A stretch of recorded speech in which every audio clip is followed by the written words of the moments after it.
In every negotiation, whether it's for $1 million contract or a second date, there is one person who holds all the cards. It is the person who is prepared to leave. This is the Walkaway Power Law. It is the ultimate expression of outcome independence. Today we learn the art of not needing. Most people are slaves to their desires. They want the job. They want the girl. They want the approval. And that want is a scent that manipulators can smell from a mile away. When you need a specific result to feel okay, you have given the world a handle, and the world will use that handle to pull you wherever it wants. Outcome independence is the psychological state of being fine either way. If it works, great. If it doesn't, you are still whole. In the 18th century, the philosopher Epicurus taught that the greatest wealth is to live content with little. In modern social engineering, we call this the abundance mindset. The walkaway isn't a bluff. If you are bluffing, you are still dependent on their reaction. True power comes when you actually mean it. Imagine you are buying a car. You have done your research. You know its value. You tell the salesman your price. He says no. The dependent person stays. They argue. They negotiate against themselves. They show their need. The outcome-independent person says, "I understand. Best of luck with the sale," and they walk toward the exit. 9 times out of 10, that person is called back before they reach their car. Why? Because you took away the salesman's only weapon, your desire. But this isn't just about cars. This is about your soul. It's about the scarcity trap.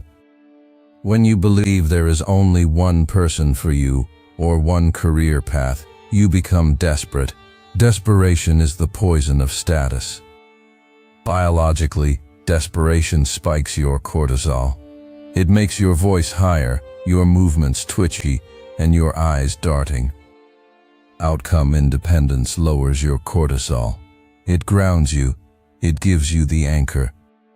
To build this power, you must practice small walkaways. Walk away from a conversation that isn't interesting.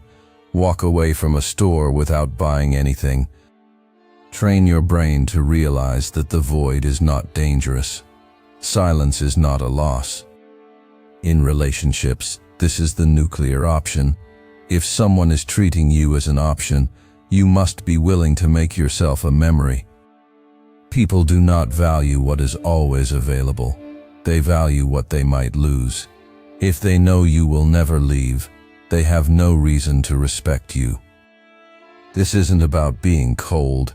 It's about having a reservation price for your dignity, a point where the cost of staying is higher than the cost of being alone.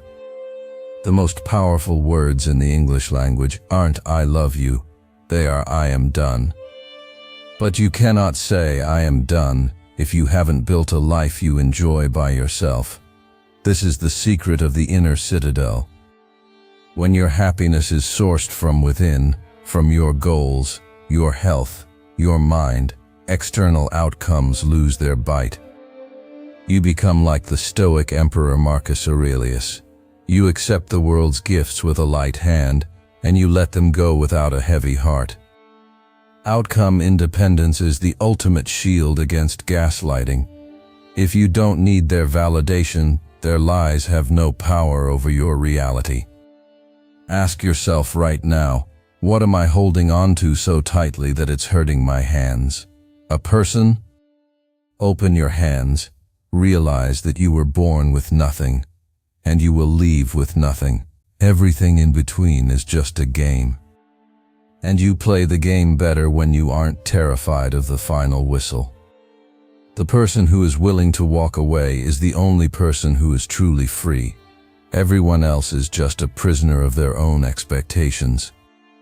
This week, find one thing you are over-attached to and prepare your walk away. The world belongs to the unattached. This is the unspoken law. Own your outcomes. Dictate your terms. Subscribe to the Unspoken Law for the path to sovereignty.